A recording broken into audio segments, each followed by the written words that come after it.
चौधरी साहब ने भी हमें ज्वाइन कर लिया है। जावेद साहब, मैं आपकी तरफ ये मामला लेकर आती हूँ। सबसे पहले जैसा कि एमक्यूएम की प्रेस कॉन्फ्रेंस भी आपने सुन ली है कि वो कह रहे हैं कि ये इलेक्शंस वो इलेक्शंस हैं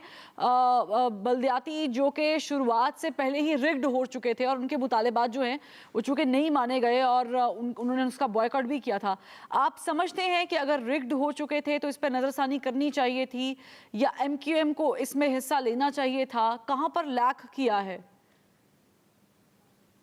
देखिए, एमकेएम के दो उनके मुतालबात थे और वो एक तो उनका पहले मुतालबा ये था कि गवर्नर की सीट उनके पास होनी चाहिए, दूसरा वो कराची के मेयरशिप पे बहुत ज़्यादा कंसर्न है। जब वो इमरान खान साहब के साथ थे तो इमरान खान साहब के साथ उन्होंने एक मुआहिदा किया था जिसमें इमरान खान साहब ने कहा था कि गवर्नरशिप आपको अल्टीमेटली मिलेगी और साथ कराची के मेयरशिप भी हम आपको देंगे। लेकिन अब बाद में उन्होंने ये वादा पूरा नहीं किया, तो मार्च में जब उन्होंने इमरान खान साहब का इत्तेहाद छोड़ा तो उससे पहले फ़रोग नसीम साहब ने और खालिद मकबूल सिद्दीकी साहब ने जनाब बायस साहब से बात की थी और उन्होंने कहा था जी कि अगर आप कहें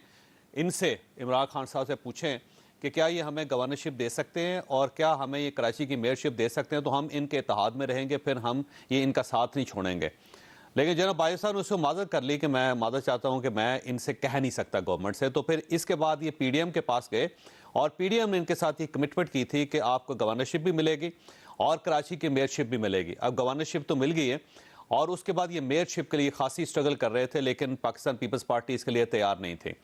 इसीलिए ये इलेक्शंस के चाहते थे कि 15 जनवरी को इलेक्शंस ना हो और ये अगर इलेक्शन 1, 2, 3 महीने के लिए मुलतवी हो जाए और दोबारा हल्का बंदियाँ हो जाएं और उन हल्का बंदियों में जो एमकेएम की रिक्वायरमेंट है उसके मुताबिक हल्के अगर बन जाएं तो फिर अगर इलेक्शन हो जाएं तो एमकेएम का ख्याल ये था कि हमें मेयरशिप मिल सकती है। लेकिन वो ज़ाहिर है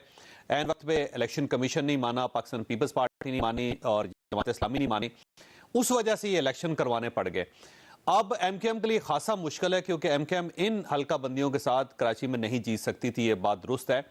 इनका मुतालबा जो एमकेएम का है वो मेरा ख्याल है दुरुस्त है, क्योंकि अगर हल्कों के अंदर किसी जगह पे अगर सिर्फ 30,000 वोट हैं और किसी जगह पे 90,000 वोट हैं तो जाहिर है वहाँ से जो इलेक्शन होंगे और जो वहाँ से प्रोडक्ट निकलेगी वो जाहिर है वहाँ पे तो सीट्स तो एक एक होगी, लेकिन किसी के पास 70,000 वोट होंगे, किसी के पास 20,000 वोट होंगे, तो ये फ़र्क ज़्यादा है। तो मेरा ख्याल ये है कि एमकेएम का ये मुतालबा ठीक था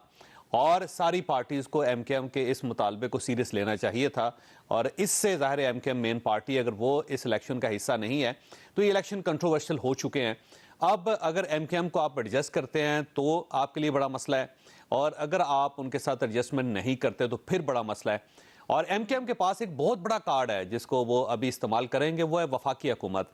अगर आज एमकेएम यहाँ से अपने आप को अलग कर लेती है, बस फारग कर लेती है अपने आप को, कह देती है कि हम इत्तेहाद का हिस्सा नहीं है, तो वफाकी गवर्नमेंट गिर जाएगी और अगर वफाकी गवर्नमेंट गिर जाएगी तो उसके बाद जो कन्फ्यूजन और क्यास और बहरान पैदा होगा उसको हैंडल करना मेरा नहीं ख्याल कि पीडीएम के बस की बात होगी। तो अब एमकेएम इसी चीज़ पे खेलेगी, उनका या तो पीडीएम को ब्लैकमेल किया जाएगा और पीडीएम फिर ब्लैकमेल होगी और अगर पीडीएम ब्लैकमेल होगी तो ये जो नताइज निकले हैं इसके तहत कोई वहाँ पे मेयर नहीं बन सकेगा कराची में, उसको जाहिर है कहीं ना कहीं इनको पार करना पड़ेगा और फिर एमकेएम को अबूरी तौर पे मेयरशिप देनी पड़ेगी। तो वो एक नया सिलसिला शुरू हो जाएगा इन इलेक्शनों के बाद। तो मेरा ख्याल ये है कि एमकेएम को एडजस्ट करना चाहिए था, ये जो नहीं हुई तो इससे कराची के अंदर वाकई एक बहुत बड़ा बहरान पैदा हो जाएगा।